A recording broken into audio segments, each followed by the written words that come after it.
안녕하세요. 부평구 노인복지관 회원 여러분, 저는 이 근처에 있는 인천 나누리병원 정형외과에서 근무하고 있는 김남기 부장이라고 합니다. 이렇게 화면으로 만나게 돼서 반갑습니다. 이 코로나가 아니었다면 직접 나와서 얼굴 다 하나하나 뵙고 대면해서 이렇게 강의도 진행하고 또 질문도 응답해드리고 하면 좋은데, 지금 상황이 이러니 이렇게 화면으로 만나 뵙게 되었습니다. 자, 제가 오늘 말씀드릴 거는 우리가 보통 어르신들이 흔하게 앓고 있는 퇴행성 관절염, 특히 그 중에서도 주로 무릎에 관련된 주제로 좀 재미있게 얘기를 해볼까 합니다. 강의 시작하겠습니다.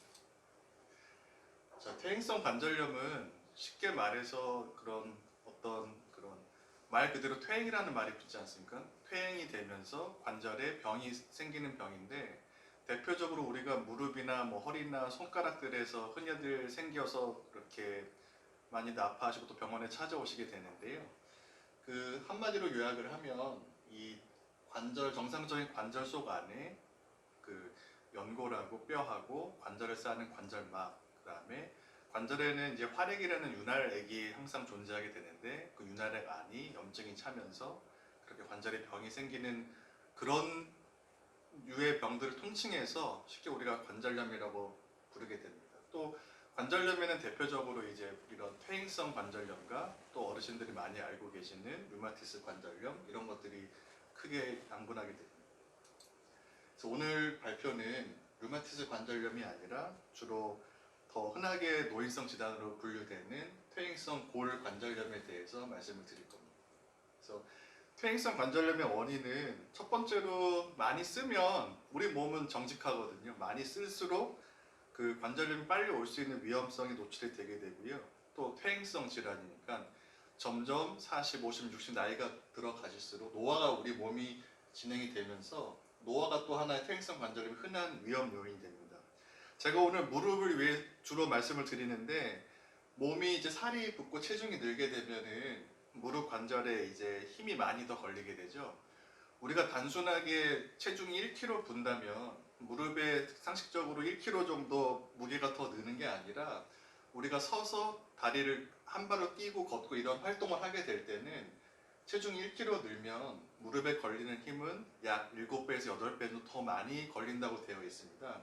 그래서 비만 같은 것들은 보통 나이가 드시면서 우리가 활동이 떨어지고 근육량이 적게 되니까 누구나 다 조금만 방심하게 돼도 아무래도 살이 젊었을 때보다는 더 붙게 마련인데요. 그래서 비만 같은 것도 하나의 중요한 퇴행성 골 관절염의 흔한 원인으로 되게 됩니다.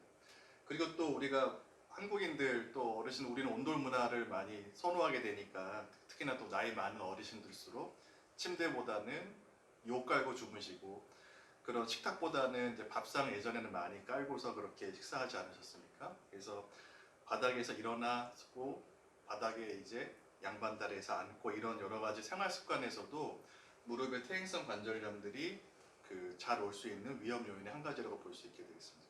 또한 이제 다치거나 그러면 당연히 관절의 손상이 더 빨리 올 수 있게 되겠죠. 그래서 주로 이제 대표적으로 퇴행성 골 관절염이 오는 흔한 질환들이 이제 손가락들이 보통 대표적이고요. 척추, 팔꿈치, 그다음에 고관절, 이런 여러 관절에 다 퇴행성 관절염이 주로 오게 됩니다. 이 발생 빈도를 보면 대부분의 경우에 이제 50대 중후반부터 퇴행성 골 관절염들이 오기 시작을 하고요. 또 여자들이 남자들보다 3배에서 4배 정도 이렇게 발생 빈도가 많게 되고, 거의 70대 중후반 이후로는 대부분의 모든 사람들에 대해서 어느 정도 퇴행성 골 관절염이 오게 된다고 생각을 하시면 됩니다. 이건 누구한테나 올 수 있는 거기 때문에 나만 이렇게 생기는 게 아닌가 하고서 이렇게 걱정하실 필요는 없습니다. 이런 퇴행성 관절염의 흔한 증상, 무릎을 보면 이제 관절이 뻣뻣하다 그러고요. 활동을 하면서 심해지고, 또 활동이 끝나고 저녁 때 쉬면 조금 가라앉는다는 거 듣고, 또 환자들이 또 이제 무릎 같은 경우에는 무릎이 붓고 아프고 만져도 아프고 다리 힘도 약해지고, 이런 증상들을 보통 호소하게 됩니다. 아까 처음에 서두에 말씀드린 것처럼 관절염에는 크게 이제 퇴행성 관절염과 류마티스 관절염으로 크게 구분을 하는데, 병 자체가 완전히 틀리게 됩니다. 퇴행성 관절염은 이제 관절이 이제 닳아서 생기는 병이라고 쉽게 생각하면 되고요. 이 류마티스 관절염은 우리 이제 몸에는 정상적으로 면역 시스템이 존재하게 되죠. 균이나 바이러스가 몸에 들어오면 그걸 물리치는 우리 면역 시스템, 뭐 백혈구 이런 것들이 있지 않습니까? 그런 면역 체계에 어떤 혼란과 병이 생기면서 오는 병이라고 생각을 하게 되고, 사실은 류마티스 관절염은 이제 류마티스 병의 관절 쪽으로 침범하는 일부분을 얘기를 하게 되는 겁니다. 류마티스는 온 몸에 침범할 수 있는 전신 질환이기 때문에 특정 관절을 이렇게 이제 침범한다기보다, 물론 또 선호되는 먼저 오는 관절들이 있습니다. 대표적으로 손가락을 먼저 침범하게 되고 다발적으로 오게 되고, 큰 관절보다는 손목, 발목 같은 팔꿈치 이런 작은 관절 주로 침범을 하게 되는 거고요. 이 퇴행성 관절염은 보통 무릎, 허리, 뭐 이런, 또 손가락 마찬가지로 손가락에서도 이제 류마티스 관절염은 이제 중간마디나 첫마디 관절을 침범하게 되고, 퇴행성 관절은 보통 끝마디 관절을 침범을 자주 한다고 되어 있습니다. 이런 통증도 보통 류마티스는 아침에 자고 일어나면 우리가 조조강직이라고 부르는데, 손가락이나 손 같은 것들이 뻣뻣하다고 하시거든요. 활동을 하면서 30분 이상 이제 지나게 되면 점점 풀리게 되는데, 이런 조조강직이 점점 발생을 하고 또 그 시간도, 풀리는 시간도 점점 길어지는 증상을 주로 호소하게 되고요. 이 퇴행성 관절염은 말 그대로 이제 관절을 쓰면서 움직이면서 더 통증을 호소하게 되고, 또 이제 그래서 아침보다는 이제 낮에 활동을 하고 난 저녁 이후에 통증이 점점 심해지는 것들을 보통 환자가 느끼게 됩니다. 검사는 가장 기본적으로는 뭐 주로 퇴행성 관절부터 엑스레이에서 보게 되고요. 류마티스 관절염도 엑스레이를 당연히 찍어보지만 피 검사상에서 어떤 류마티스 면역체계 이상을 확인하게 되게 됩니다. 이런 합병증도 퇴행성 관절염은 그 관절과 그 관절 주변의 어떤 근골격계만 이제 보통 침범을 하게 되고요. 류마티스 병은 이제 류마티스 병 중에 일부가 관절염으로 우리가 가장 흔하게 알고 있는 것처럼 꼭 관절뿐만 아니라 어떤 눈, 피부, 뭐 내장까지 침범을 할 수 있게 돼서, 류마티스 관절염은 이제 조기에 진단을 하는 게 굉장히 중요한 병이고, 병의 진행을 막는 게 또 아주 필수적인 그런 병으로 되어 있습니다. 보통 무릎의 퇴행성 골관절염은 환자들이 보통 스스로 판단을 하는 증상들이 대표적인 여러 가지가 있는데, 보통 당연히 무릎이 자꾸 붓고 통증이 오게 되고요. 쓰면 쓸수록 이제 더 아파지는 거고, 가끔은 막 이제 통증과 동반된 소리 같은 것들, 무릎에 소리 난다고 오시고, 그리고 점점 병이 진행될수록 무릎이 다 안 펴지고 다 안 구부러지는 증상들을 느끼게 됩니다. 병이 점점 진행될수록 이제 무릎 주변에 힘이 빠진다 그러고, 허벅지 근육이 자세히 보면은 마르고 얇아지는 것을 느끼게 되고, 아주 심한 경우에 다리가 이제 활처럼 휘는 것들도 이제 우리가 자주 스스로 보면서 알 수 있습니다. 그럼 이게 무릎이 아프다 그래서 꼭 퇴행성 관절염이라고 스스로 자가 진단을 하시면 안 되고, 특별히 다치거나 그런 것들이 없는데 무릎이 점점 붓고 아프고 통증이 오기 시작을 하면 병이 진행되기 전에 병원에 꼭 오셔서 이게 정말로 퇴행성 관절염이 시작이 된 건지, 아니면 이 무릎에도 퇴행성 관절염뿐만 아니라 다양한 이제 환자분들을 힘들게 하는 다양한 질환들이 있게 되는 거거든요. 그래서 그런 질환이 어떤 건지를 감별 진단을 받고 제대로 된 치료를 하셔서 무릎이 나빠지는 것을 조기에 예방하는 것들이 더 무엇보다도 중요하게 됩니다. 이미 병이 진행돼서 오셨을 때는 사실 병원에서 그렇게 이제 할 게 없어요. 우리가 그런 얘기를 많이 하시잖아요. 병원에 가면은 뭐 항상 검사만 하라 그런다, 아니면 병원에 갔더니 검사했더니 수술 받으라 그런다. 결국은 그게 병이 진행돼서 오시게 되면 검사를 하고 뭐 수술을 하고 이러는 경우들이 더 흔하게 이루어지는 거 아닙니까? 병이 진행되기 전에, 특히 퇴행성 관절염은 관절염이 진행되기 전에 진단을 받는 게 환자한테 더 유리하게 되겠습니다. 그래서 보통 퇴행성 관절염은 처음에 우리가 무릎을 검사를 할 때 가장 기본적인 게 이제 엑스레이를 찍게 되겠고요. 어느 병원 가보면 무릎 아프다 그러면 엑스레이 먼저 찍어보자고 하지 않습니까? 진찰한 다음에 기본적으로 이제 엑스레이에서 우리가 요 다음 사진을 보게 되면 이 엑스레이로 우리가 우선 퇴행성 관절염을 진단을 할 때 기본적으로 단계를 내리게 됩니다. 맨 왼쪽의 사진처럼 정상적인 무릎 엑스레이는 우리가 0단계라고 그러고 초기는 1단계, 중간 단계는 2단계, 3단계 구분을 하게 되고 마지막 최종 퇴행성 관절이 아주 심해서 가장 우측의 사진처럼 뼈가 뼈끼리 부딪혀서 딱딱해지는 이런 상태까지 간 경우를 우리가 이제 퇴행성 관절염의 마지막 단계 4단계로 보통 구분을 하게 됩니다. 이 엑스레이를 이제 왼쪽과 오른쪽까지 이제 쭉 연속으로 보시면 몇 가지 이제 정보들이 있는데 점점 이 위에 대퇴골과 밑에 정강이뼈 사이에 이 관절 간격이 까맣게 보이지 않습니까? 엑스레이라서 뼈만 잘 보이는 거지 이 뼈 말고 다른 연부 조직들은 이제 엑스레이에서 보이지가 않게 됩니다. 그래서 이 뼈와 뼈 사이의 공간에 무릎은 연골이 차 있고 또 연골을 보호해주는 연골판이라는 쿠션 같은 조직들이 이 관절 간격 사이에 존재하게 되는데 이게 엑스레이에서 안 보이는 것이 사실은 그 안에 공간이 채워져 있는 거고요.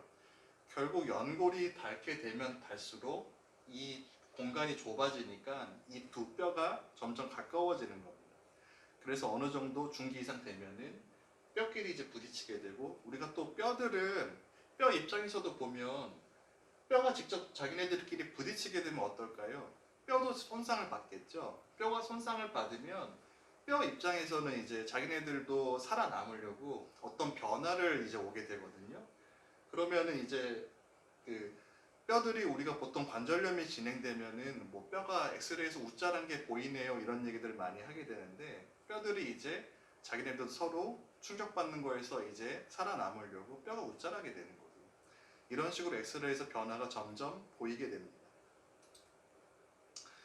관절염은 무조건 수술하는 병이 아닙니다. 쉽게 말해서 관절염이 초기 상태냐, 중기 상태이냐, 말기 상태에 따라서 초기에는 당연히 적당한 운동, 적당한 휴식, 그리고 적당한 약물, 적당한 물리치료 이런 식으로 이렇게 수술 없이 치료를 하게 되고요. 이제 지금 보신 것처럼 약은 보통 우리가 그 정형외과 약들은 보통 가지수가 많지 않습니다.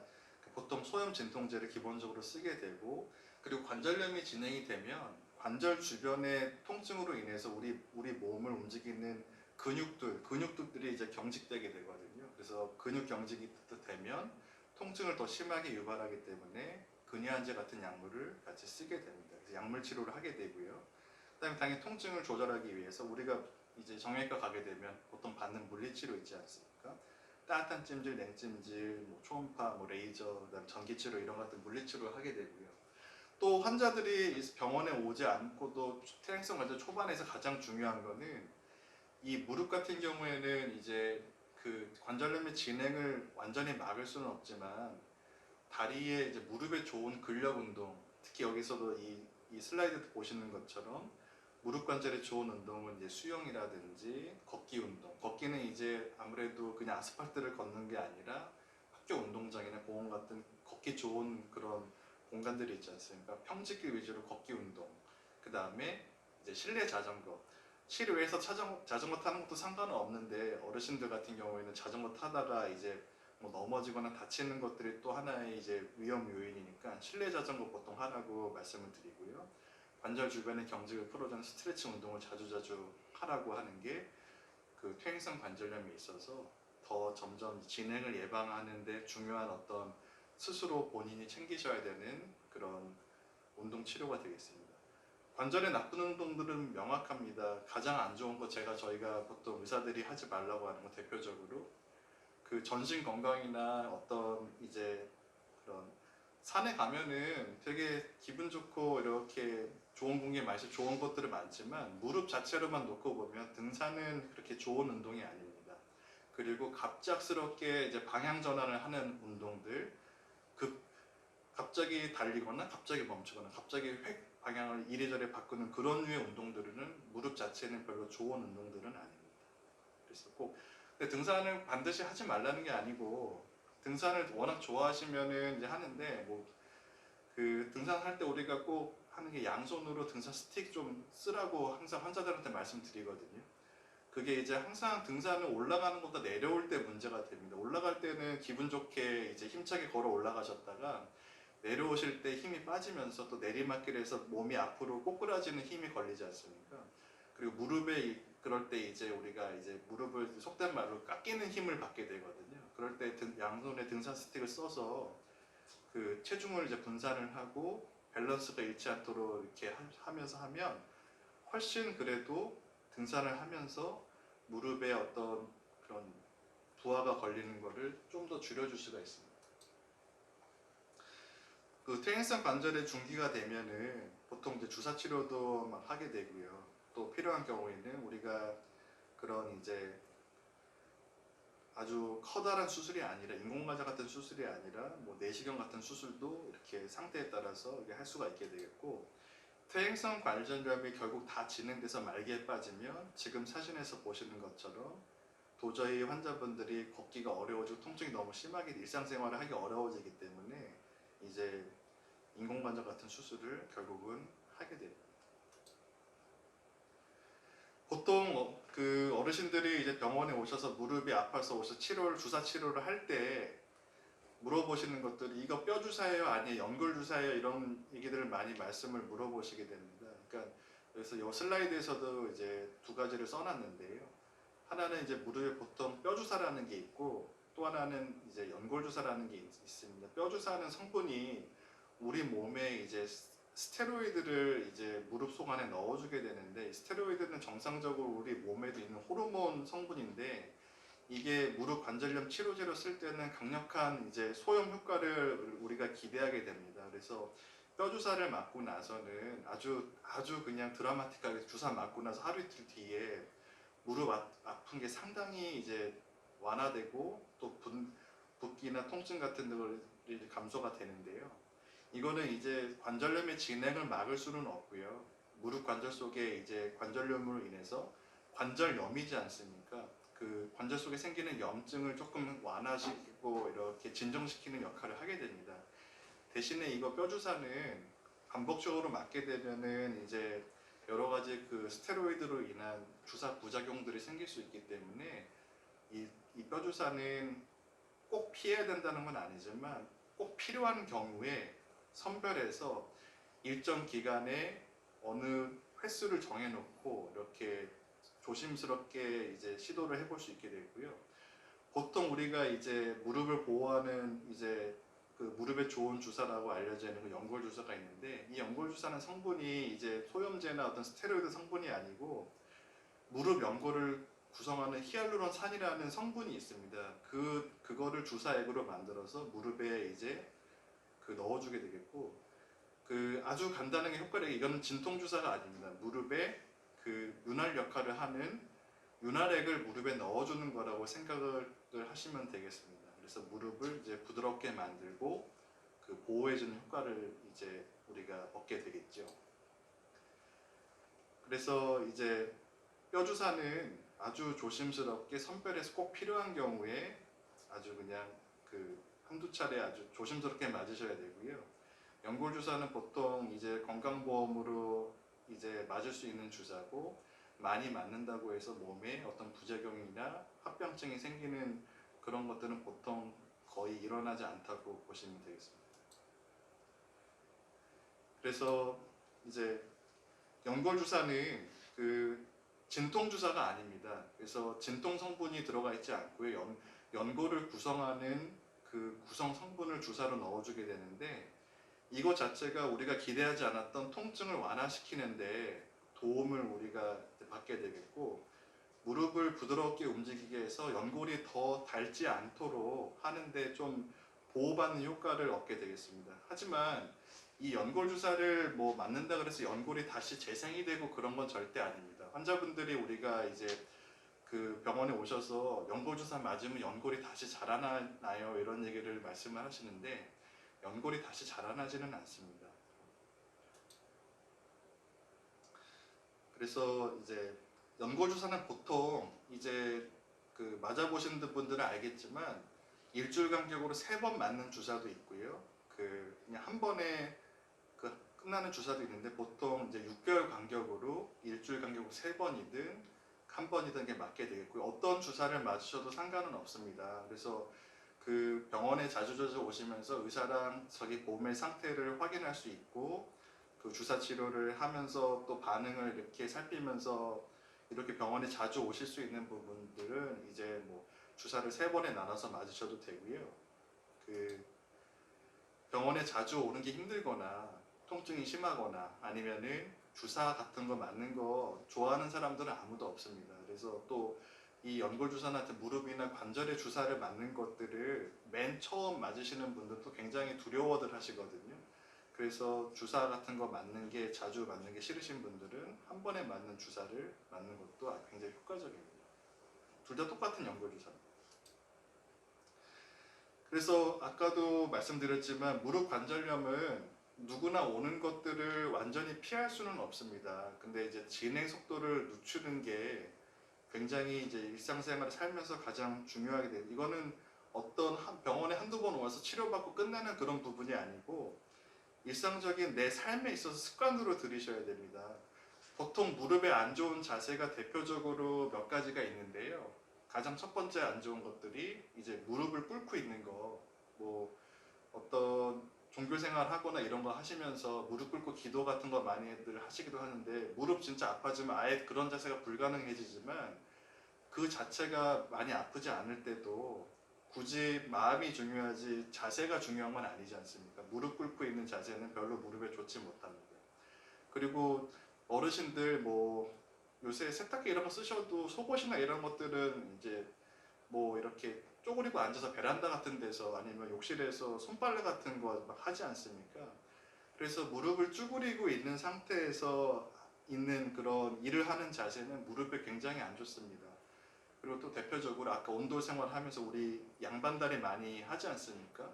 그런 양반다리 자세는 무릎을 과도하게 안쪽으로 이제 힘이 걸리면서 바깥쪽을 비트는 자세이기 때문에 무릎 자체에 좋지 못한 자세, 대표적으로 3가지, 양반다리, 무릎을 쭈그리고 앉아서 일하는 거, 무릎 꿇는 거, 이런 3가지 자세를 피하는 게 굉장히 중요하고요.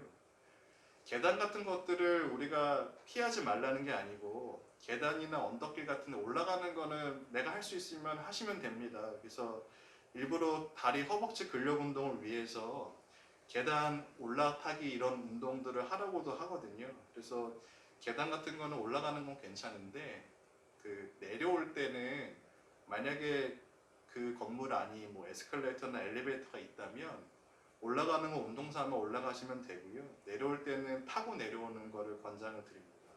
그리고 무릎이 갑자기 운동 같은 걸 할 때 비정상적인 통증이 오거나 갑자기 막 부으면 집에서는 가볍게 냉찜질을 해주면서 휴식을 취하는데 그래도 증상이 해결되지 않으면 바로 병원에 오시는 게 좋고요. 그리고 근력 운동을 대부분 하라 그러는데 어떻게 해야 될지도 모르고 하는 게 맞는 게 이게 옳은지 아닌지, 이게 무릎에 도움이 될지 오히려 해가 될지 많이들 물어보시는데 우선 근력 운동 자체는 해야 됩니다. 그리고 무릎 관절염이 오시는 분들한테도 항상 저희는 이제 환자들한테 그러거든요. 예전에는 이제 아프니까 쓰지 말라고 했었어요. 예전에 의학이 발달되기 전에는. 근데 지금은 무릎이 아파도 관절염이 이미 있고 진단을 받았더라도 내가 걸을 수 있으면 저는 하루에 시간을 정해두지 말고 제한 없이 좋은 길 그리고 내가 일상생활을 할 수 있는 걸 다 하라고 말씀을 드리거든요. 무릎 자체는 활동을 하면 어쩔 수 없이 나빠지는 부분이 있어도 점점 나이 드신 분들이 활동을 안 하고 걷지 않고 집에만 계시면 그리고 점점 이제 그런 활동량이 줄어들게 되면 여러 가지 다른 또 관절염 아닌 다른 문제들이 발생을 하게 됩니다. 활동을 안 하고 가만히 누워 있거나 앉아만 계시면 기본적으로 어르신들은 금방 심폐기능도 나빠지고 또 체중도 붓지 않습니까? 요새는 뭐 그 비만이 모든 만병의 근원이라고들 많이 알고 계시지 않습니까? 그래서 체중 조절하는 데도 문제가 되고 심폐기능이 약해지면 더 무릎 때문이 아니라 전신적으로 내 몸을 쓰는 데도 문제가 생기면서 오히려 이제 무릎을 보호한다 치면서 다른 건강을 또 잃어버리게 되는 또 그런 문제가 발생하게 돼서 적절히 걷고 운동하는 건 필수적입니다. 그래서 이 3가지 그 체중 관리를 잘하고 규칙적으로 내가 활동할 수 있는 거를 근력을 열심히 활동하려고 움직이고 그러면서 안전하게 집안에서 할 수 있는 그런 다리 주변 근력을 키워주는 게 굉장히 중요한 어떤 가장 병원에 오는 것보다 더 중요한 치료가 되겠습니다. 중요한 거는 참다 오시는 분들이 많으세요. 이게 통증이라는 게 무조건 나쁜 거는 아니지만 이 어떤 내가 관절도 그렇고 다른 부분도 그렇고 우리 몸에 통증이 올 때는 그 통증이 오는 원인이 분명히 있게 되거든요.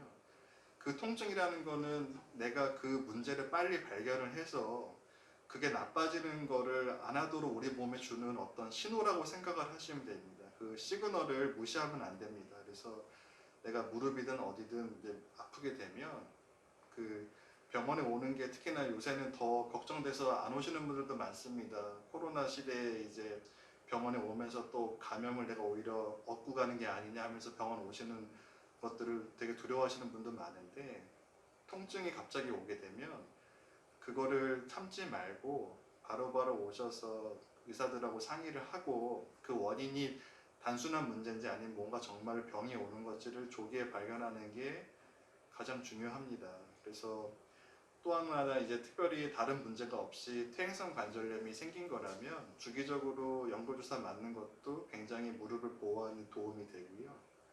그리고 무릎에 좋은 운동들, 걷기, 수영, 실내 자전거 이런 것들을 열심히 같이 병행해 주시면서 그 근육 얘기를 제가 계속 하게 되는데 연골이 나빠지는 거, 이미 나빠진 거, 이미 닳아버린 거는 그거는 수술 말고는 방법이 없지 않습니까? 그런데 내가 이미 닳아버린 건 어쩔 수 없고 연골은 본인의 노력으로 다시 생길 수 있는 건 아니지만 우리 몸에서 유일하게 본인의 노력으로 좋아질 수 있는 거는 근력이거든요. 근육만큼은 내가 운동으로 더 세게 만들어줄 수 있어요. 그래서 연골이 나빠서 무릎이 내 체중이 걸리고 걷는데 힘을 많이 힘들어하고 그런 부분을 근육이 좋아지면 근육이 내 체중의 일부랑 그 힘을 가져가게 되거든요. 그러면은 안 좋은 연골에 힘이 적게 걸리면서 연골도 덜 힘들어하고 그리고 연골이 닳아가는 거 일을 적게 하면은 그러면은 아무래도 손상이 적어진다고 말씀을 드렸잖아요. 그래서 근력 운동 하는 거 그게 굉장히 노년이 될수록 되게 중요합니다. 또 이제 체중 관리도 그렇고요. 허벅지 근육이 탄탄하신 분들은 살도 잘 안 쪄요.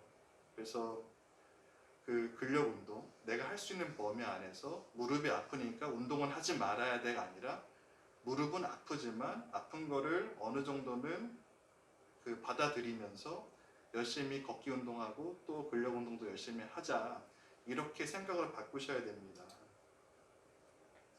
집에서 간단하게 할 수 있는 운동 한 가지, 무릎 특히나 안 좋으신 분들한테 할 수 있는 운동 한 가지만 소개해 드리면 이렇게 그냥 의자에 앉으셔도 되고요.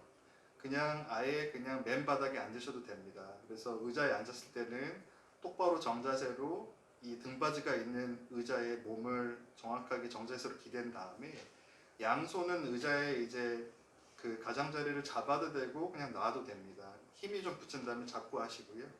그렇게 해서 무릎을 천천히 쭉 완전히 펴고 그 상태로 10초간 이 다리를 핀 상태로 유지만 하는 겁니다. 뭐 특별한 어떤 주의사항이 필요 없습니다. 다리를 무릎을 쭉 핀 상태에서 무릎이 떨어지지 않도록 10초 이상 같은 힘으로 유지를 하고 그 10초가 지난 다음에 2, 3초 다리를 천천히 내리고 쉬었다가 다시 반복 운동으로 한 번에 20개, 30개 이런 식으로 하시면 됩니다.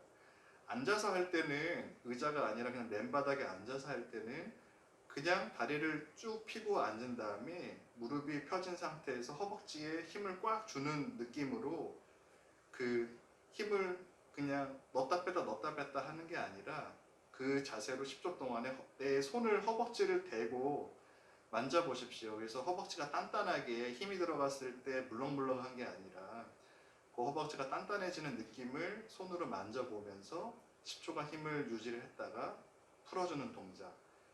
굉장히 단순하고 별거 아닌 것처럼 보이지만 이 관절염이 있거나 아니면 또 무릎 수술을 받은 사람들한테 가장 쉽고 안전하게 무릎 주변에 근력 운동을 할 수 있는 좋은 운동법입니다. 그래서 이런 것들을 시작을 하셔서 약해진 근력을 끌어올리면서 근육은 그 사람을 속이지 않습니다. 내가 열심히 한 만큼 돌아오거든요. 그래서 근력이 조금 더 늘게 되면은 좀 더 적극적으로 그 집 밖에서 할 수 있는 걷기 운동, 뭐 자전거, 뭐 수영, 뭐 이런 여러 가지 다양한 무릎에 좋은 운동들을 같이 병행을 하시면서 그렇게 근력을 유지하는 게 무릎뿐만 아니라 내 몸의 전신 건강을 지키는데 되게 어떤 중요한 어떤 시작일 수 있습니다. 자, 제가 오늘 그 무릎 퇴행성 관절염에 대해서 좀 간단하고 최대한 쉽게 설명을 해봤는데요.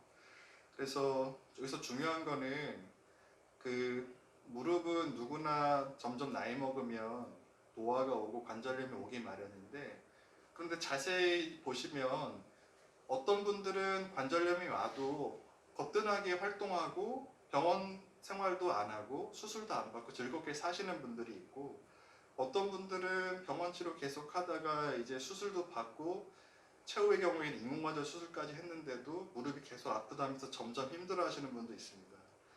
그 자체에 어떤 그 차이는 어떻게 보면은 수술을 하냐 안 하냐, 수술이 잘 되냐 못 되냐 이런 게 중요한 게 아니고요. 그 병을 초반에 오는 것들을 막을 수는 없지만 조기에 발견해서 이거를 내가 진행을 안 되도록 열심히 그런 관리를 하는 부분이 어떻게 보면 수술하는 것보다 더 중요하게 됩니다. 인공관절 수술 같은 것들을 마지막으로 말씀을 드리면, 무릎에 이제 인공관절 수술하신 분들이 60대 이후로는 굉장히 주변에 많으실 겁니다. 그런데 이 인공관절 수술도 뭐 반드시 해야 된다, 하지 말아야 된다 그런 게 아니라 꼭 필요한 사람은 필요한 사람들이 해야 되는 수술이고요. 해야 될 때 시기를 놓치지 않는 게 더 중요합니다. 인공관절 수술 같은 걸 하고 이제 결과가 좋은 사람들은 대부분 이 무릎의 퇴행성 관절염이 마지막 단계로 갔지만 아직은 근육이 많이 약해지지 않은 사람들이 결과가 좋습니다. 무릎이 아픈 거를 계속 참고 계속 집에만 누워있거나 앉아있고 근육이 많이 약해진 상태에서 어쩔 수 없이 이제는 방법이 없으니 수술합시다 해서 수술하신 분들은 수술을 받고 나서도 그 결과가 그렇게 그 환자가 느끼기에 만족스럽지 못합니다. 그러면 또 이제 그런 것들을 하죠. 수술이 뭐 잘못된 거 아닌가, 아니면은 뭐 치료가 잘못된 거 아닌가, 내가 의사가 하라는 대로 재활을 제대로 안 해서 그런가, 이런 여러 가지 또 그런 죄책감이나 어떤 다른 원인을 찾게 됩니다. 중요한 건 관절염이 이미 오는 건 누구나 다 막을 수는 없지만, 관절염이 온다고 해서 그것 때문에 이제 거기에 이제 너무 걱정하고 또 이렇게 그거에 이제 빠져들지 않고 거기서 내가 열심히 헤쳐나올 수 있는 길은 열심히 관절염 누구나 오는 거라 생각을 하면서 내가 이거를 더 나빠지지 않도록 막아내야지 하면서 적절히 병원 치료를 받고 또 필요하면은 약물 치료, 물리치료, 최후의 수단은 수술 이런 것들을 적절한 시기에 시기를 놓치지 않고 하면서, 무엇보다 더 중요한 거는 무릎에 안 좋은 자세를 생활 습관으로 이제는 없애고, 그 나쁜 습관은 이제 없애고 좋은 습관을 들이는 거죠. 좋은 습관, 무릎에 좋은 운동들, 근력 운동들을 습관으로 들이시는 겁니다.